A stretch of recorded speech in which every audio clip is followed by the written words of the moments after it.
What's up, guys, and welcome back to the Can't Be Contained podcast. I am so excited. I am here in LA, and I just got to interview the amazing Kelly Gores. She is someone that I was so inspired to meet. 3 people in 1 week were like, you have to meet Kelly. She's absolutely extraordinary. And I brought her on the podcast because she is the producer and director of the Heal documentary, which is this whole concept of the body can physically heal itself. And so at Pause, we always talk about you are the drug, right? And we talk about how the body is an emotional healer. And for every point of suffering that we have in our body, we have the answer, we have the antidote. We need to feel in order to heal. And Kelly's documentary was really touching on the physical side of that conversation. So I loved sitting down with her today. It was so incredible to just really unpack the conversation of how to take back our power by not giving our power to things that strip us dry and leave us feeling empty, but really take back our power and trust ourselves that we can heal. We can come to a place of liberation and freedom through the felt sense, through actually using our bodies as vessels for transformation. So I know you are going to love, love, love this episode. If you are listening to this episode at the time of releasing it, we are producing Women in Wealth in San Diego, my 2-day experience to help women like you tap into their wealth potential, clear ancestral trauma around money and worthiness and potentiality and greatness. The whole vibe and idea of this event is for you to really, truly tap into your most aligned story around wealth, whatever that means for you. It's about really giving back our wealth stories from our parents, our dads, our caretakers, our mom, whatever it is, and really claiming what it is for you, how you can actually circulate wealth in a way that feels so good and really receive to the level that your heart freaking desires. This event is going to be like, we're going to cry, we're going to dance, we're going to heal, we're going to awaken, we're going to have amazing conversations. The speaker lineup is actually insane. I'm so excited. So head on over to www.pausebreathwork.com/wealth. That's www.pausebreathwork.com/wealth. I'll also put the link to the event in the show notes. Do not miss this one. It is going to be freaking extraordinary. I'll see you in San Diego. Can't be contained.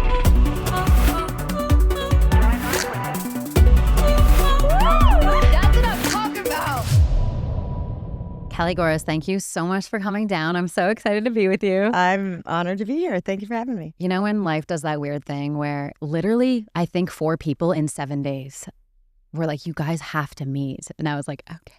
So thank you for saying yes and coming on the show. And I'm so inspired by you, mostly your wake surfing. Holy shit, girl. It's like, you can rip. Thank you. It's so fun.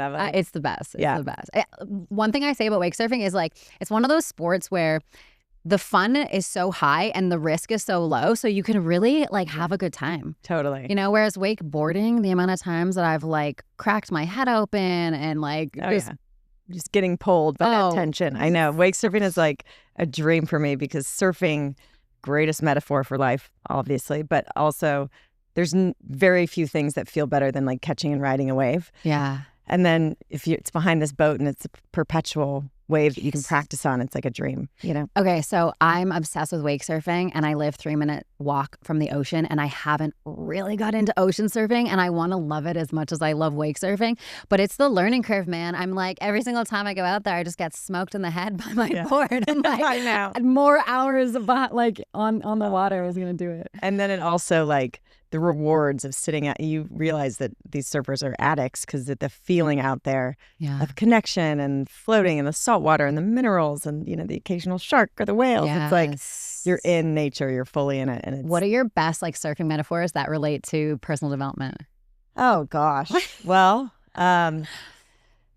life comes in waves, you know, and they're inevitable and you're going to get tossed around in the spin cycle. And so the more presence you can have, if you are surfing in Hawaii and you get pummeled by a wave, which is, again, inevitable, if you panic, like oxygen, that's when you get in danger. And so doing the work, the breath work, all of the personal development work that gives you the tools to stay present in the face of life's waves that come at you in order to bring you back to the present moment and kind of do the self-inventory of what you need to look at, brings things to the surface.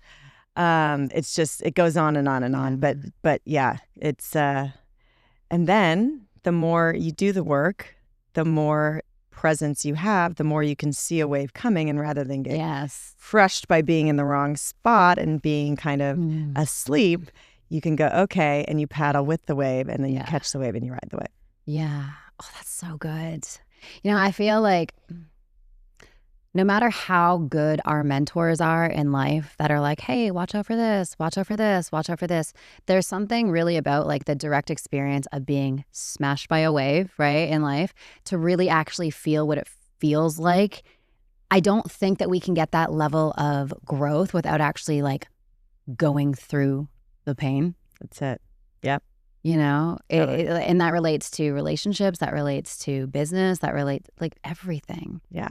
No, and you can, there's so many examples, but say you're in a relationship and all of your friends and your parents and everybody is like, that is the wrong like, don't you see what's happening here?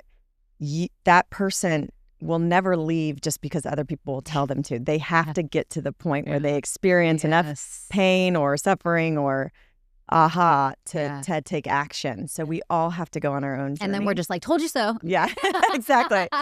See, I was right about Billy. Yeah, exactly. Yeah, it's all about, and a lot of my realization lately is like, because I know a lot of incredible master teachers and people who have insane followings that are just rabid and like put them on a pedestal, and they've changed these people's lives. So you listen to every word they say and you do their things and their meditations or their conferences or whatever. But truly what I'm learning is like, seek out the wisdom, seek out the teachers, but then you've got to like run it through your personal filter.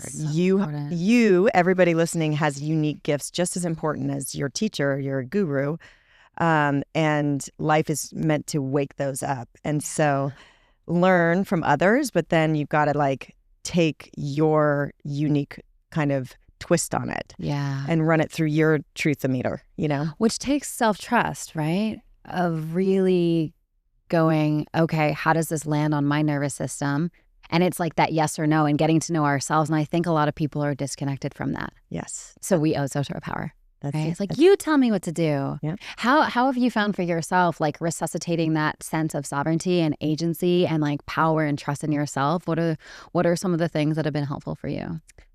So many. I mean, yoga, breathwork, meditation are like the three foundational ones. Creating space, connecting with nature, being out in nature, away from the noise and the overstimulation. The biggest one recently that I'm a little late to the game on is somatic, healing.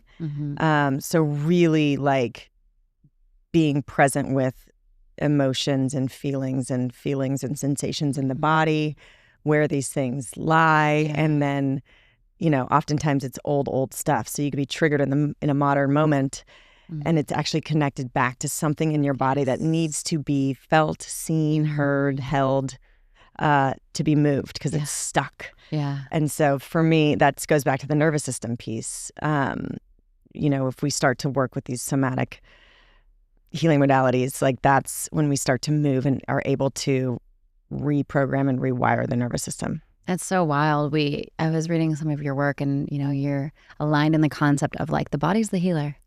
The body's the healer physically, which I'm so excited to talk to you about that. But the body's also the healer emotionally. It's like life is constantly triggering us. That's just it. Like, that's just how this whole orchestration is designed. It's to trigger us, to show us where we're not free. So then when that happens, what do we do then? Do we suppress it? Do we control it? Do we eat? Do we go on social media? Or do we just like be with it? Like, what is here? Can you share a little bit about your somatic experience during what happened to your house this year? Yeah. If you're open to sharing that. Yeah. Yeah. Okay. Here we are almost 9 months later. Yeah. It's still such a wild experience. I can't believe it. Yeah. For so many people, right?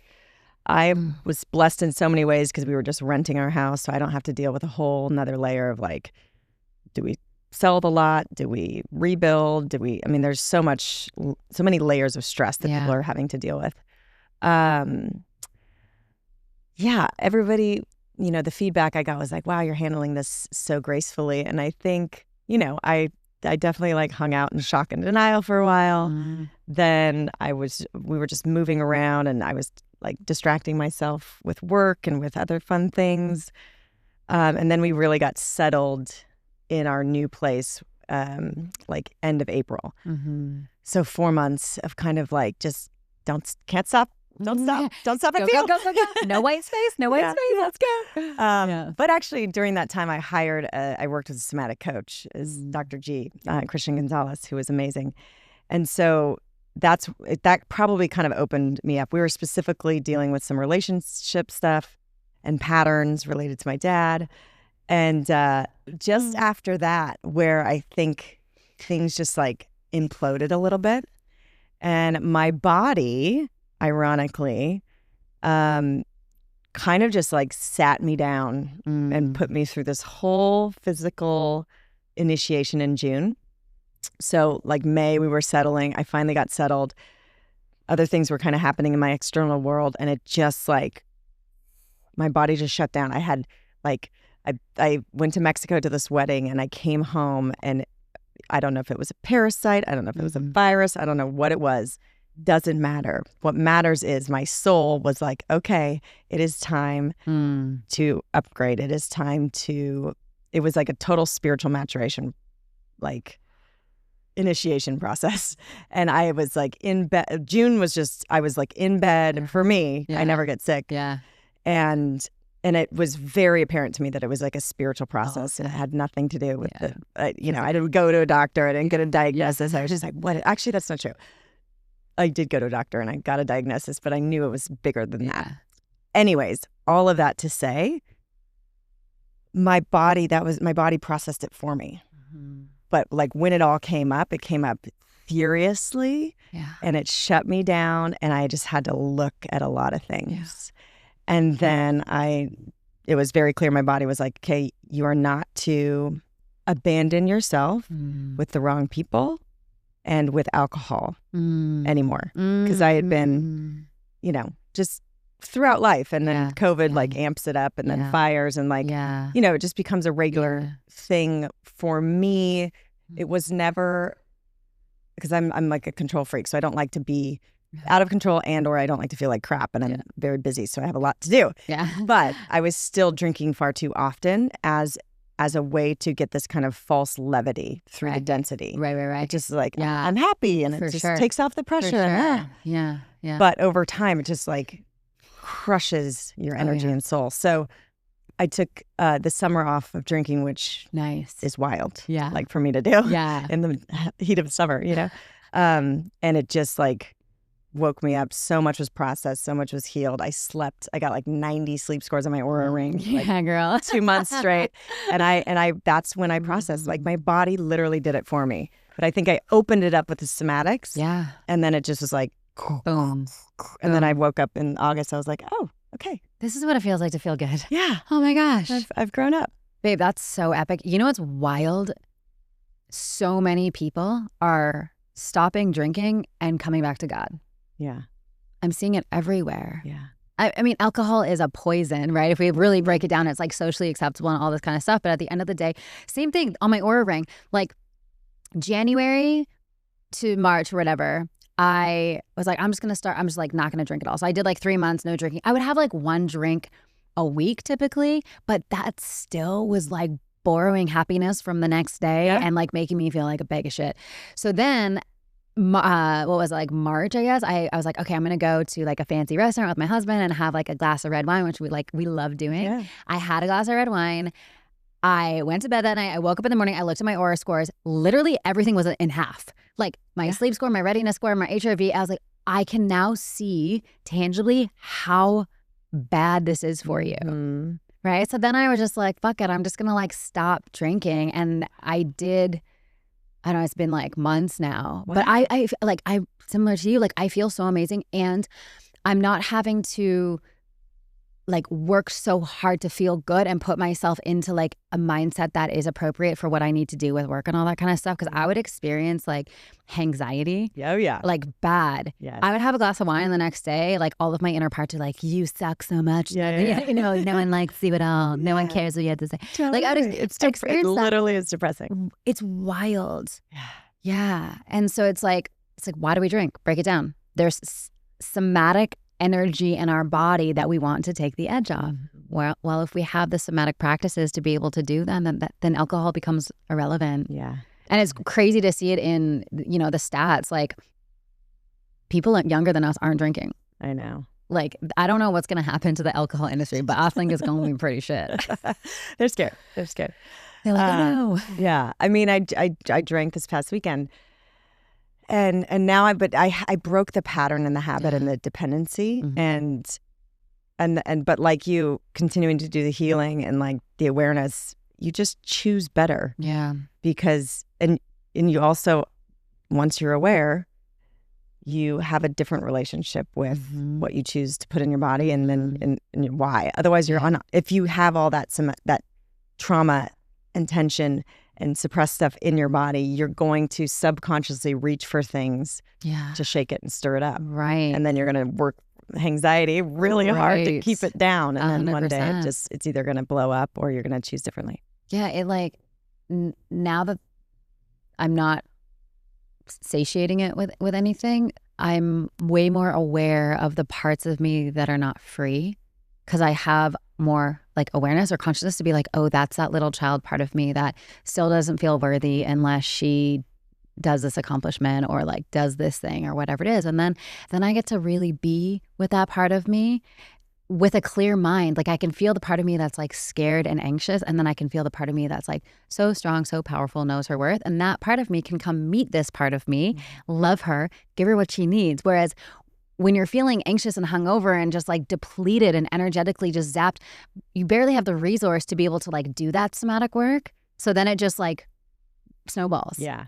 And then you 5 o'clock rolls around and you're like, dude, gotta drown that. It's 5 depressed person out. Yeah, exactly. No, it's a vicious cycle for sure. So let's go back. Let's go back to your childhood. You got quite sick and the doctors recommended something and you decided to take apple cider vinegar, which actually reminded me of like that apple cider vinegar documentary. Did you see that? I never saw it. I heard about it and I was like, oh God. Dude, it's nuts. I highly recommend it. Okay. Like this chick like completely made up that she had like a brain tumor or brain cancer or something like that. And then after I watched it, I'm like, how many people do I follow that are also doing the same thing? Oh God. So like, I mean, I just can't. I'm in awe of people that like operate. How do you live with yourself? How do you live with yourself? I cannot even handle that. Anyways, when I read apple cider vinegar, it made me think of that. But can you share a little bit about that journey of your life and how it led you to now build this beautiful documentary and this beautiful mission, which is Heal? Thank you. Yeah, it was, everybody asked me like, why did you make Heal? And you would think that I lost someone to cancer or had my own really crazy diagnosis, which I did later in life, right before I started to make this film, which we'll talk about. Interesting. Yeah. But when I was a kid, I went camping with a bunch of surfers, actually. I'm just going to give a shout out to Alex McKeever. He was total hottie in high school. And my mom was like, okay, you can go camping. She knew that people drink alcohol and do all sorts of fun things down there. So we were camping in San Onofre, halfway to San Diego. Yeah. And she's like, just don't get sick. Please don't get sick. So we go down there, we drink. I like sleep in a bush with my standard. Standard sleeping bag, freezing cold, whatever. And come back, get sick. And I'm like out for a week with like seemingly like flu-like symptoms. I recover, but my glands never go down. They were like golf ball sized glands in my neck, which is not a good look in high school. So go to the doctor. I think we were like Kaiser Permanente back then. And they said, okay, here's this antibiotic. Took that for 10 days, didn't work. Here's this, like I tried like 3 different antibiotics, which back then we didn't know what it does to your gut. Yeah. Then they said, okay, well, now we're concerned. I don't know if they did a scan or whatever, but they were like, let's just give you a lymph node biopsy. So that was the first time I went under general anesthesia. They did like an inch incision in my neck. Now it would probably be like a Yeah. you know, Barely anything. A laser. like a dot. Yeah. And the results came back, inconclusive, benign, whatever. So I attend an appointment with my mom, who was still playing soccer at the time. She was badass. So she'd go to her chiropractor, and he felt my glands, and he's like, you probably just have, you know, a lymph that is slow to clean out. So just swirl some apple cider vinegar like twice a day, like a shot, and, you know, see if they go down.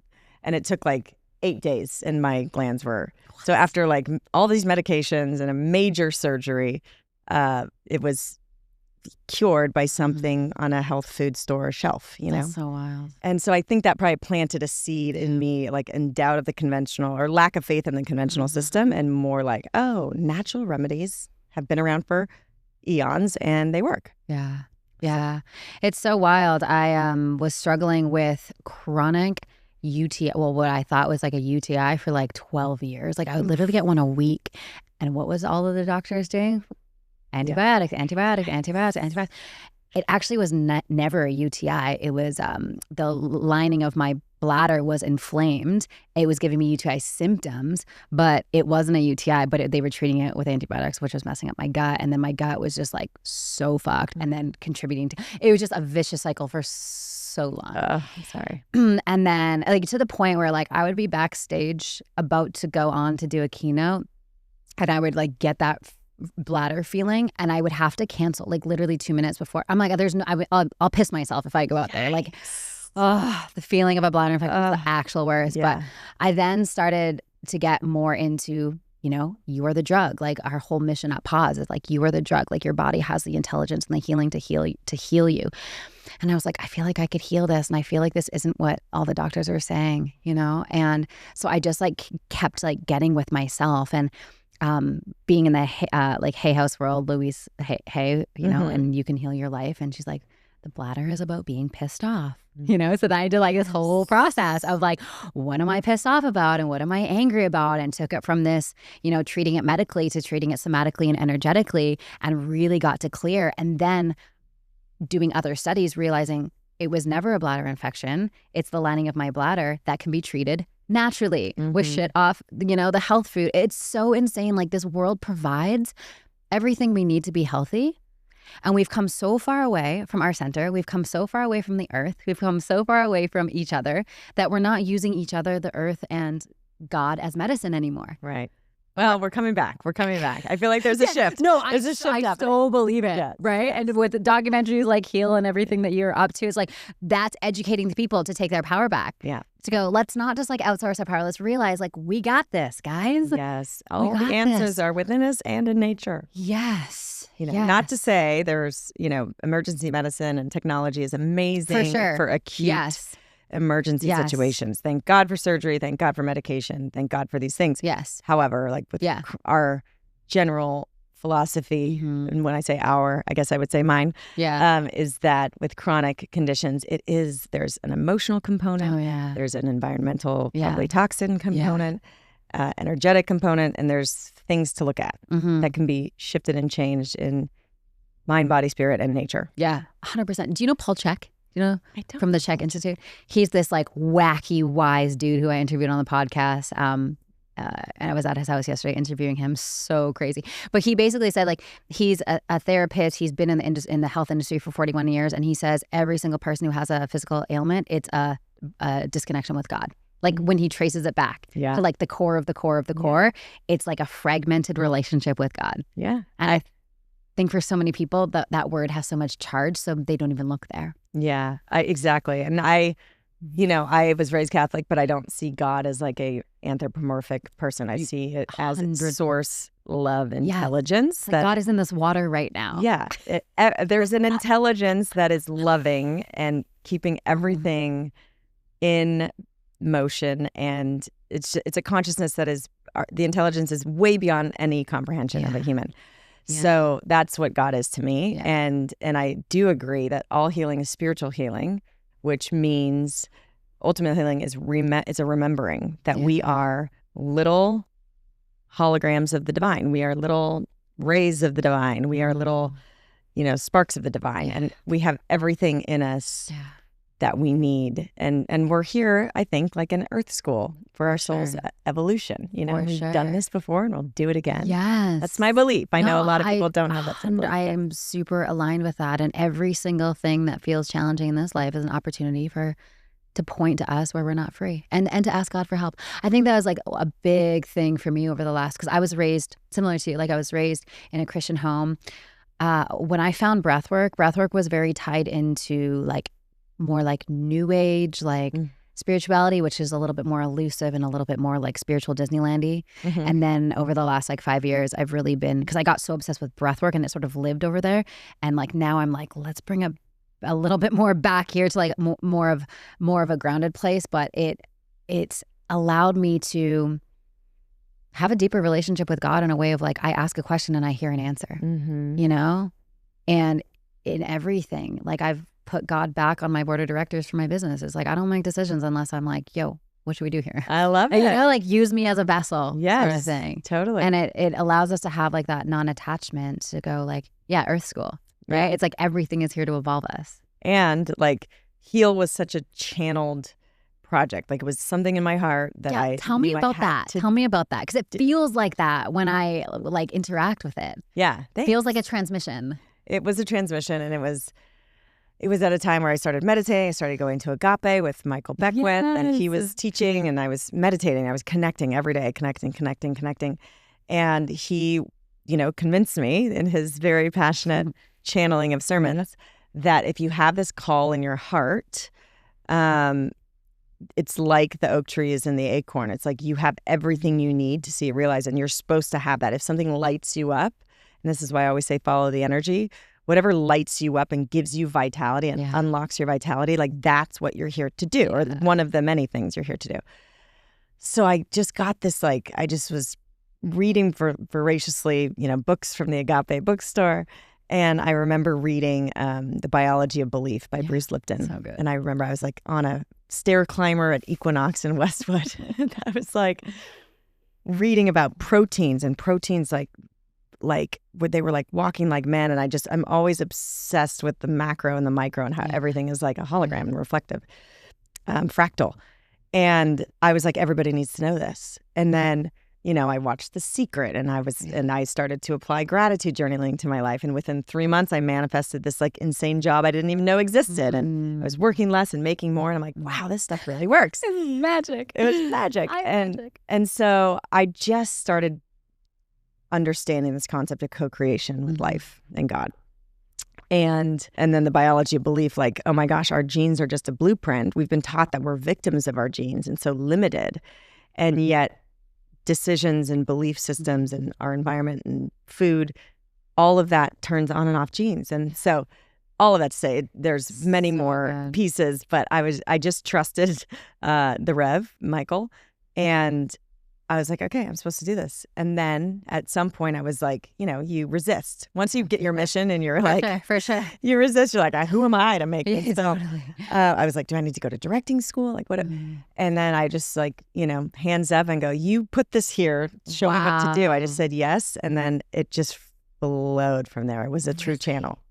Yeah. It's so wild. So you didn't have any experience. You were an actress though before. Yeah. So you had like the other side of the camera experience, but you never had like directing, producing. No. How did you start? You just like threw shit at a wall and saw what stuck? Threw shit at a wall. I knew the people that I wanted to put in. And then I remember we shot Darren Weissman first, and we brought him to my house, and I was so nervous because who am I to make this? Like, I don't even know what to do. Yeah. My producer had shot films before, and then my DP was a director. So they both had directing experience. And they were just so beautifully supportive of me that it took about a month, maybe less, a few weeks. But I started just to realize that I had a very strong opinion, and they held space for me to really find that. Yeah. And they didn't, you know, they could have easily like taken over the project and like inserted their opinions, and they just were really lifting me up to like find, and it didn't take long. I was like, oh, I have a very strong opinion and I have power, and we're going to do it this way. So you're like, here I am. We're turned on. We're turned on. So that's so for cool. Anybody that has something that they're that's so called cool to do. It's like, you will just trust the energy and you will rise up into Yes. it. Oh gosh. You know? Say it again. It's so true. It's like when you have that feeling, the imposter syndrome comes up, you take action anyways, and then you find yourself. That's so great. Totally. And we have to, our nervous systems, we have this vision. And the reason that imposter syndrome comes up or the fear comes up or the resistance comes up is because we're not at our nervous system isn't at the capacity to hold that future vision. Like we have to catch up. That takes action. That takes practice. That takes risk. It takes courage.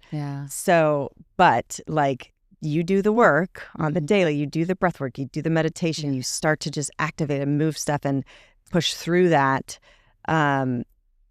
You expand your capacity, and then all of a sudden you're boom, and then you get to this level, and then you're pulled to the next level, and then, but your capacity's not there yet, so you're gonna have to go through these challenges to expand your capacity, and that's just like how it works, you know. It's like the vision, have the vision, be unwavering in the vision, and then develop the energetic capacity to be able to hold that vision.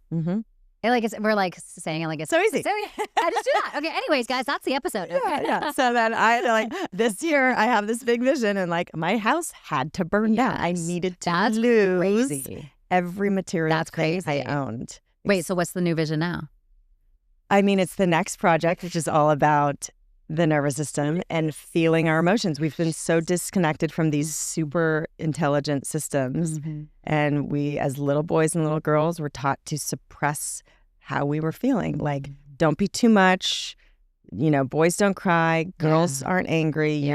Be good. Be perfect. Like, hold it together. Society is looking, whatever it is. We've cut off from our true expression. And emotions, we've learned to judge emotions, some of them as bad, some of them as good.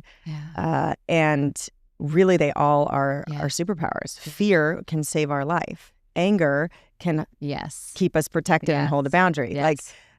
So I want to wake people up to the fact that we have these nervous systems that are wired and conditioned. We develop these attachment styles. We need to relearn how to feel, process, and digest and express emotion in real time, so we don't have it trapped in our body, or have our addictions or whatever. And so that's the next project. So rad. The problem is, Tell me. I signed up for this damn thing, and now I've got to feel a bunch of really intense shit. Because you said before you launched Heal, you had a health thing, which I want to get back to. It was like physical health thing, then you did Heal. Now you're going through your emotional initiation to go into the next project. Woo! I know. Separate from my husband, have that really? heartbreak. Finally, like, go through the grieving process of that, and then my house burns down, and that literally burns everything from my connection to my husband, like physical thing. And the one ring that I went back and sifted, and like my girlfriend, shout out to Julie Z, we snuck in with a fireman early on, and we went to sift through because I knew where my jewelry was. And at that point, I was just like, I just want to save my jewelry, you know? And the one ring, we found 4 rings. 3 of them were like modern day, and they're just gone. The one very first ring we found was from the turn of the century, platinum setting, so it was still intact, and it was a diamond and a ruby, and it was the first promise ring that my ex gave to me, and it was like a friendship, deep love thing, and it was the very first ring, and it was before we were like together, like knowing we were together. And I just think that's so metaphorical. The universe is like, this is a symbol. You guys are meant to bring this child into the world. You're always be connected. There's a karmic relationship here. You guys deeply care about each other. The rest is... Babe, that's wild. It's wild. That gives me goosebumps. It was crazy. Wow. Yeah. So it's all... I feel so in flow. I'm in awe constantly. Not without pain and suffering. I'm feeling more intense emotions than I've ever felt.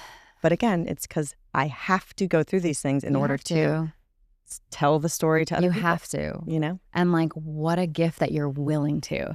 You know what I mean? I just want to like acknowledge the heck out of you, because you could so easily be like, I'm not going to do this. I'm not going to feel. I'm going to stay where I am. And then this next project would not be in the world. You're going to help millions and millions of people with like, it like makes me tear up. I'm like, I'm so excited for you. Thank you. I'm so excited for you. And that's going to help millions and millions and millions of people. And for you to have the courage to go through the initiation that God's putting you on right now to birth that thing. Like, kudos, babe.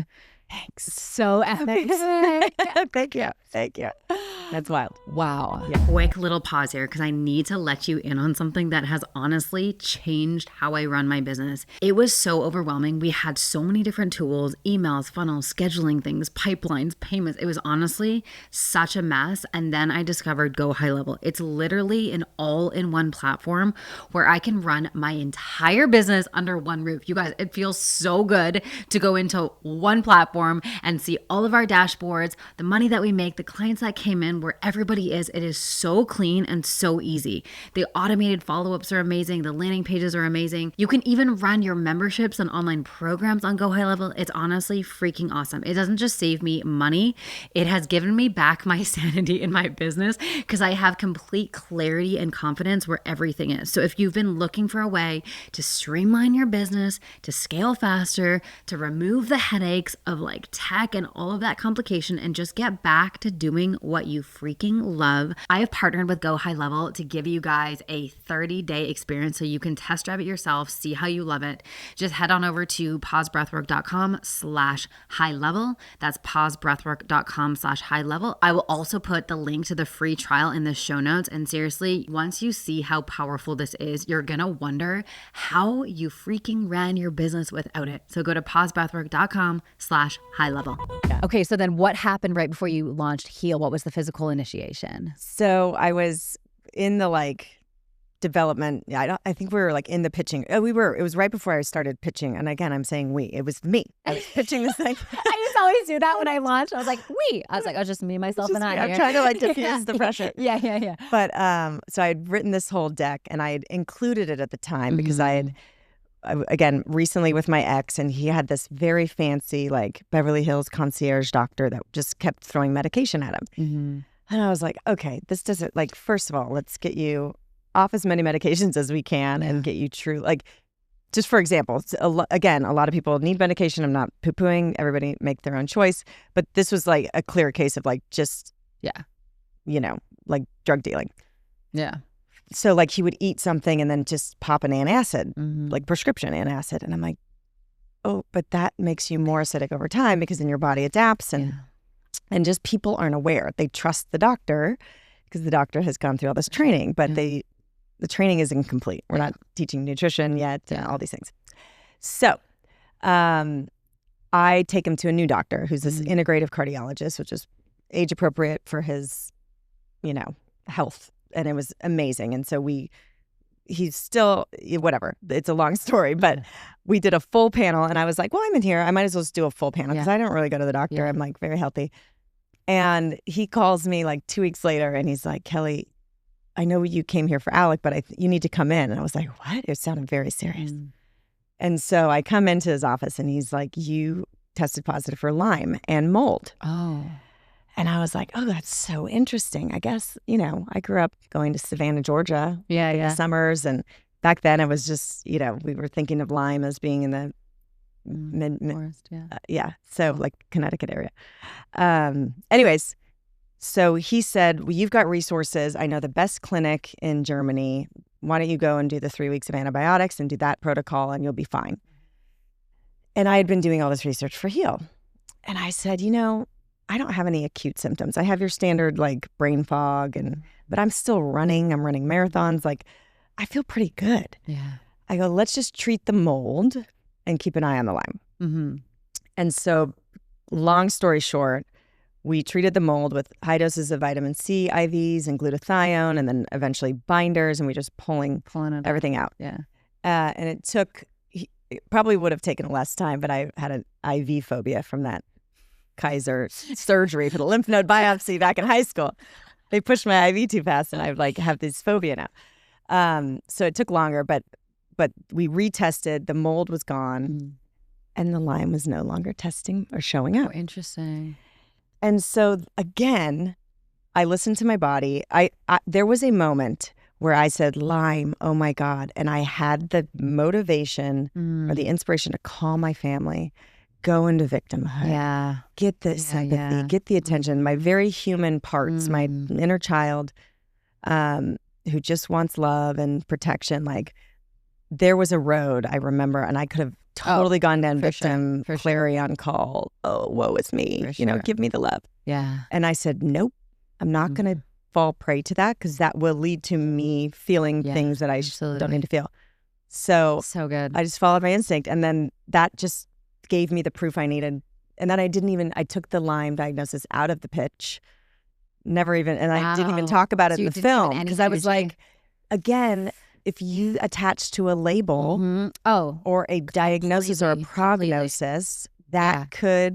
that informs your body and your health. And it, for most people, if they're not aware, can spiral quicker than they need What's to. that quote? It says, every moment your cells are eavesdropping on your thoughts. Yes. It's like your cells are like morphing to what your thoughts are, which is why I get so inspired by like Joe Dispenza's work and just the work of like the metaphysical of, wow, we can actually create heaven on earth for ourselves Yes. if we are just so deliberate and intentional with what we are thinking. Yeah. And being so open to feeling, which is, our world is not as practiced in that. You know, like when I first found breathwork 17 years ago, I literally, like after my first breathwork session, I was like so mad. I'm like, why did I not know that this was possible? It was like in the depths of having like eating disorders and body dysmorphia and all the things. I'm like, had I known that we could do this in school, like why were we learning algebra? I've never used it a day in my life. Like I never will. I promise. Right? But learning to feel, learning to breathe, learning to do our taxes. You know? Yeah. Basics, people. Yeah. Need to overhaul the education system for sure. Come on. Yeah. No, I know. It's wild. And breath work, to me, anything that is a perfect example of how intelligent our instrument is. Like we are given everything we need. Wellness is such a rich and luxurious, business and industry. And it's like, but real healing literally just takes nature, takes connection to your breath, stillness of your mind, connection through loved ones and community. And then, some things that bring you joy, dance, music, sound, like it's really simple. It's so simple. And I think humans have the tendency to overcomplicate things and make things so like just complex and unnecessarily complicated so that we don't do it. So it's like breath or feeling. People are like, no, surely not, Well, that's uncomfortable. I love how you're creating a documentary around the nervous system because the nervous system is our original operating system, and the quality of our life comes down to the quality of our nervous system all day long. But if you say the word nervous system to most people, they don't even know what you're talking about. I know. So I'm so excited for this to just educate people and inspire people, and so good. I mean, I like and it's not an intelligence or an ignorance thing. It's just an awareness thing. Like I remember 100%. before I made Heal, I was eating, I was like in my 20s, drinking 2-buck chuck and eating cereal or pasta for dinner and frozen yogurt for the afternoon snack. It's like acidic. I wake up with acid reflux, go to the gastroenterologist. They give me some Pepcid AC. I'm like, this is for old people. I'm 28. I'm 20. What's going on here? Like, it didn't connect. But also, like, I went to Berkeley. Like, I'm a very smart human, and I was eating terrible crap that made me acidic, and I wasn't connecting the dots. So it's just awareness, and that's like why I'm so passionate about telling story, because once you wake people up to it, then they are empowered to make better decisions. Do you know Casey Means? Yeah. So she talks about how like Americans don't want to be sick and overweight. They're just not educated on what we need to do in order to be healthy, and it's so true. And once you give people the education to go, hey, this is what's possible for your life when you make these small choices that don't actually cost any money. You free people, you liberate people. Because ultimately, our core and our being, we want to feel light, we want to feel free, we want to feel healthy. We just don't have the right pathways and education to get there. Totally. So inspiring. Amen, sister. How has having a sassy, cute, amazing daughter changed you as a woman? Oh my gosh. She's so cute. She's really like, I'm in awe every day. I'm just like looking at her like, she's so funny. She's so smart. She's a lot, she's very expressive. She's very sensitive. She's very deep feeling. It's amazing. I always thought I was going to have 3 boys. I'm very sporty. I love boys. Like I'm like total meant to be a boy mom. Like soccer, football. Like I'm such a jock. Yeah. And of course, God gave me a girl. And I remember being, and I knew because I wanted 3 boys so bad that I was probably going to get what I needed and not what I wanted. Always. And it's just been such a beautiful thing because, and she's so connected. And I've been in this fast track of like deep healing from all the things that I'm going through right now. And just the way spirit will have it, like that's what I'm doing. And every time I do deep healing work, she has like a massive release of emotion in some way and then like calibrates to my new frequency. It's freaking wild. It's like I have a little moon satelliting around me. And anytime I do the work, I'll like, if I'm out of town, I'll check in with the nanny. I'll be like, Rebecca. And she's like, oh, yeah, no, she's doing good. She's doing good. And then the minute I get home, she'll like freak out. And then she's like, and then she'll just come and be like, Mom, I love you. And then it's like a new level for both of us. Wow. So she is like talk about a direct mirror. A mirror. Holy moly. It's wild. Wow. Very cool. Does that make you, I guess that must keep you so in integrity with the spiritual path that you're on because there's someone else that's reflecting it back to you. Mm-hmm. Like, what's that like? And it's a humbler because I think I do really well with like keeping her healthy and she's like rarely sick. And I know every time she gets sick, why she got sick emotionally or, with, doing too much sugar or whatever it is. And so, but she'll like say things to me like, Mom, I need more time with you because I'm really busy right now and I'm on this path and I'm like, oh my God, for her, she just articulates, like makes things so clear. And I'm like, okay, like I need to like recalibrate. I need to reset and like really just like be present with her. Wow. But it's, she's just taught me so much about like what I do for her, I have to do for my wounded inner child. So it truly is this like journey of reparenting. You're going to be so great at it if you go down that path because like we have to reparent ourselves in order to show up for them. And we have that desire. Yeah. It's great. Yeah, I'm so excited to be a mom, God willing, where we want to go down that path shortly. And I'm so excited about it.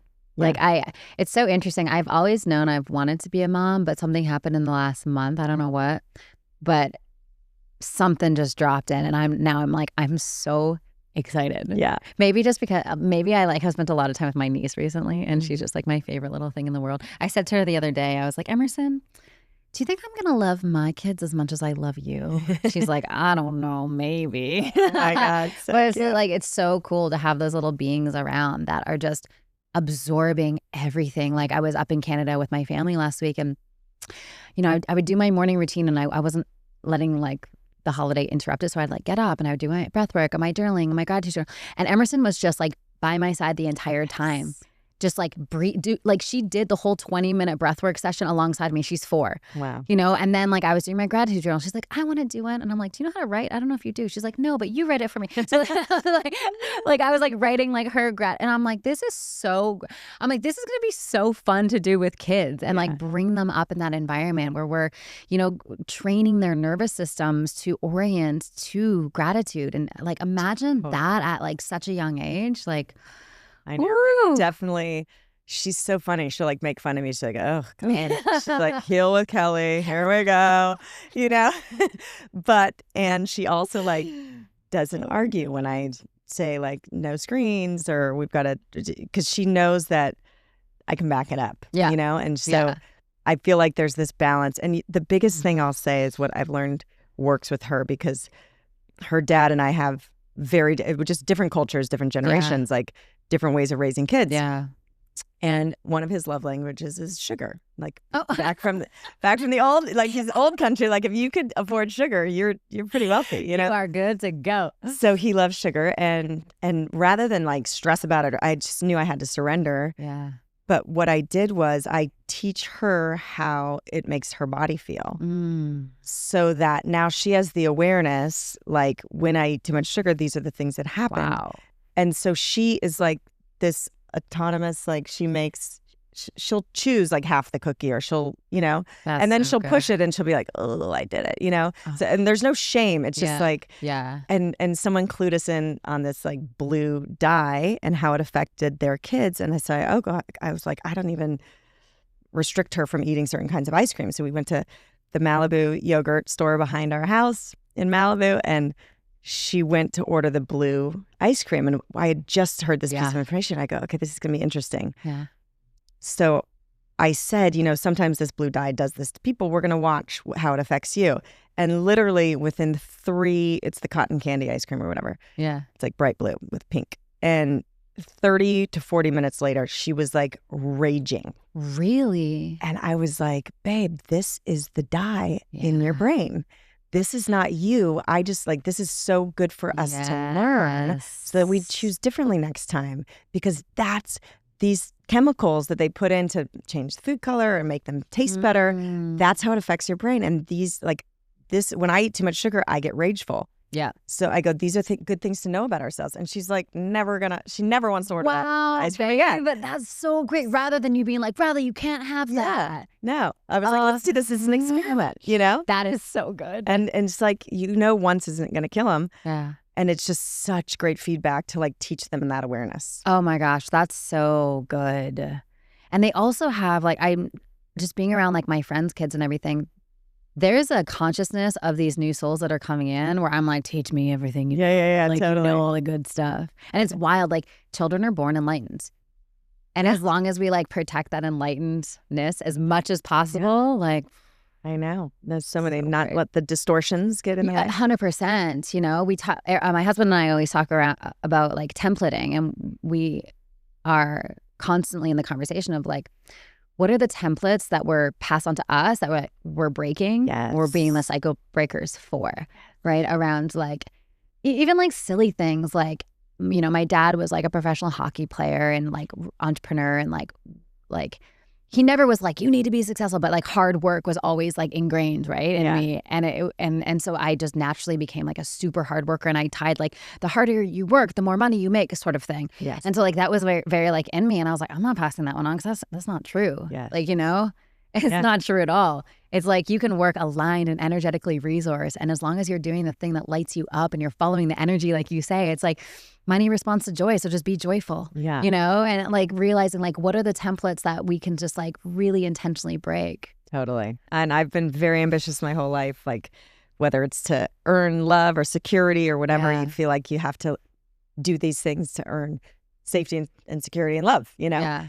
And now I'm like, I'm remodeling what success is. Success is health. Yes. In today's day. Oh my gosh, like 100%.